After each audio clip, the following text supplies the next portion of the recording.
리포트 브리프입니다. 개장 전에 중요한 리포트들 함께 살펴보시죠. 오늘 첫 번째 종목은 SK하이닉스고요. 유안타증권 리포트입니다.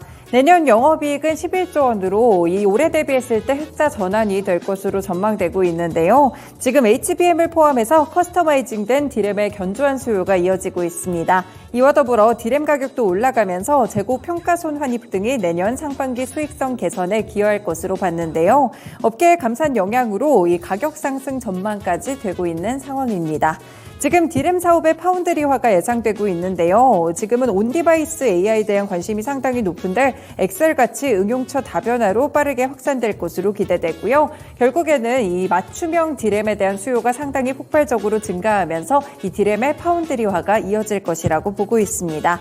이로 인해서 SK하이닉스의 경쟁력이 상당히 강화될 수 있다고 평가했고요. 이에 따라 목표 주가는 17만 5천 원까지 상향 조정했습니다. 네, 두 번째 종목입니다. HD 현대일렉트릭이고요. 이베스트 투자증권 리포트입니다. 4분기에 대형 수주에 대한 공시액이 급증했는데 이를 의미하는 바들을 짚어봤는데요. 일단 올해 수주 3차 가이던스가 2차 대비 21% 정도 상향 조정됐습니다. 일단 1차는 20억 불에 가까웠고 2차에서도 1차 대비했을 때 35% 정도 늘어나는 흐름이었는데요. 점차 이렇게 수주 가이던스를 높여가는 모습인데 올해 제시했던 3차 이 가이던스 역시나 보수적 추정치라고 함께 평가했습니다. 4분기에는 대형 수주가 2억 불을 더 넘길 가능성도 보고 있는데요. 2분기에 버금받는 수준으로 급증할 것으로 보이고요. 실적에 대한 전망치를 유지하는 가운데 수주가 크게 늘어나고 있다는 점을 주목했습니다. 이에 따라 목표 주가는 11만 5천 원까지 상향 조정했습니다. 네, 세 번째 종목은 한올바이오파마입니다. 현대차증권 리포트고요. 한국의 에비브다라고 봤는데요. 이번에 이뮤노반트 고용량 600mg의 반복 투약에 대해서 임상이 성공하는 결과를 내놨습니다. 사실 국내 제약사들이 동일 계열 내 최고 신약이 될 것이다, 베스트인클래스가 될 것이다 라고 자신하지만 이를 실제로 증명한 곳은 한올바이오파마가 최초다라고 평가하고 있는데요. 실제로 이번 임상 결과에서 유효성이나 안정성 그리고 편의성에서 모두 뛰어난 결과를 함께 가져가게 됐습니다.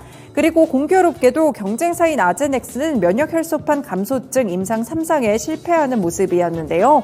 SC 제형으로 전환하는 임상이었는데 이 부분이 실패한 것은 굉장히 의외라는 평가를 받았습니다. 원인 파악은 현재 진행 중이고요. 하반기에 추가 임상에 대한 발표도 있고 내년에는 류마티스 관절염도 임상 3상을 갈 경우에 주가에 대한 업사이드를 조금 더 기대해 볼 수 있겠습니다. 그래서 코스피 업종 내에서 제약바이오 섹터 톱픽으로 제시를 했고요. 목표 주가는 6만 3천 원까지 상향 조정했습니다. 네, 다음 종목은 GKL입니다. KB증권 리포트고요. 내년 영업이익은 995억 원으로 전년 동기 대비 47% 증가하게 됐지만 기존의 추정치보다 하향 조정됐는데요. 이 중국 정부의 정풍운동과 기업인 탄압이 지속되면서 카지노의 중국 VIP 수요 회복이 상당히 지연되고 있습니다. 그래서 내년 전망도 코로나19 이전과 비슷한 수준에 그칠 것이라고 봤는데요. 여기에 경쟁을 심화시킬 만한 요인이 있는데 바로 인스파이어 리조트가 개장합니다. 이는 외국인 카지노 산업 전반에 경쟁이 심화되는 효과를 가져오고요. 개장 초기에 신규 오픈 카지노로 수요가 몰릴 예정입니다. 내년 초에 정식 오픈 이후에 경쟁 강도를 확인할 필요가 있다고 봤고요. 이에 따라 목표 주가는 2만 2천 원까지 하향 조정했습니다.